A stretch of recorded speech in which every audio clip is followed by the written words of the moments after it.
Heut triumphieret Gottes Sohn. Today God's Son triumphs.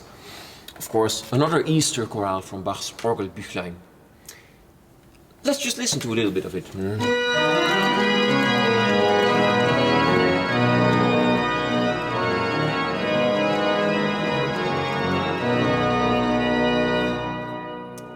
As Bach usually does in the Orgelbüchlein, the chorale sounds in the soprano, in the upper voice, in long notes.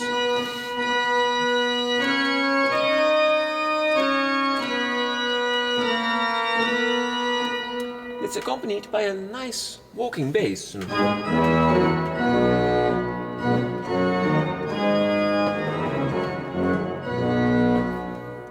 in between, two voices chase each other almost. And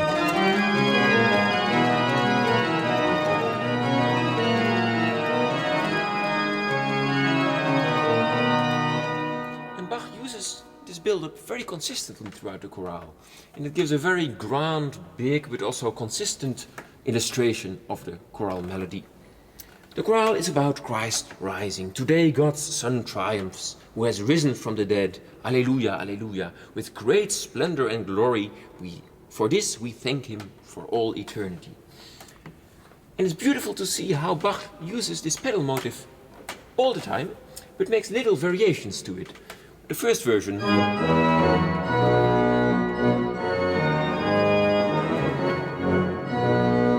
is followed by a slight modulation.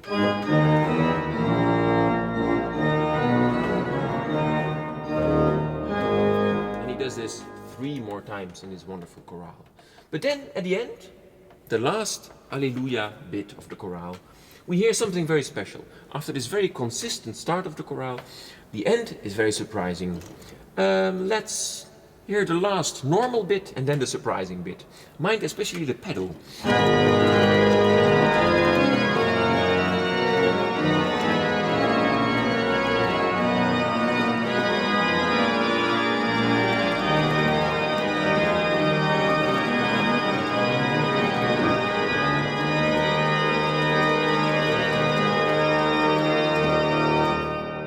The pedal went a bit wild,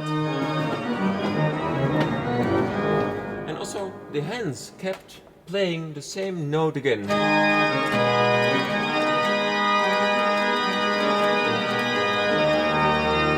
Very exuberant moment, rather unexpected, I would say. But if you look at the Orgelbüchlein collection from a bit wider perspective, you see that this is the last chorale of the Easter section. The last chorale dedicated to the life of Christ, since the next chorale in the collection is the first chorale of the Pentecost section. Bach does not designate any chorales specifically to Christ's ascension. So this is the last chorale talking about Christ's life, you can say, basically. It's also the 33rd chorale in the collection, if you also count the mysterious little incomplete chorale. And of course, according to the tradition, Christ got 33 years old in his life. Probably this is not a coincidence, and to end Christ's life in a very glorious way, Bach makes this beautiful, exuberant ending. And the real connoisseurs of the Orgelbüchlein might recognize something here.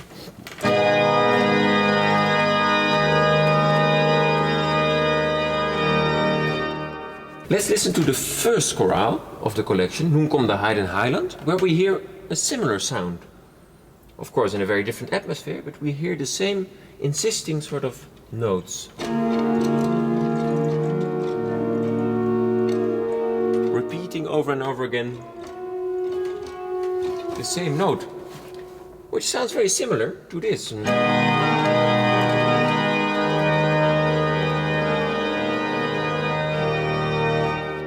If you look a little bit more closely to the motives that Bach is using, in the first chorale of the collection, Nun kommt der Heut in Heiland, it sounds.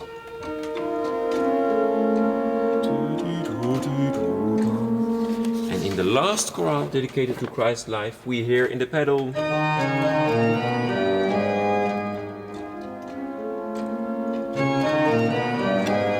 think it's a clear connection. And Bach wonderfully closes the circle of Christ's life, of Christ's redeeming life, you can say. And makes at the wall.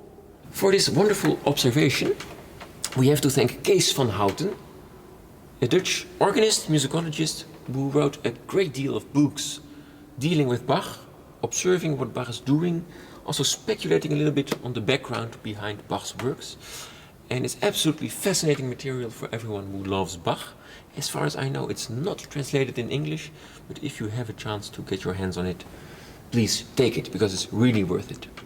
Hooray for Kees van Houten and for Bach, of course. Thank you for being part of the Orgelbuchlein project. This is more than music. It's a message of deep human emotions, from sorrow to joy, and a shared hope for a better future. At the Conscious Foundation, we believe everyone deserves a peaceful home, and we think that music has the unique power to unite people in harmony. From the organ at St. Michael's Peace Church in Leuven, we bring this vision to life. Through inclusive composition projects, regular concerts, and our annual Organ Marathon for Peace, we inspire connection and hope. One day, we dream of hundreds of organs worldwide joined together in a resounding call for peace.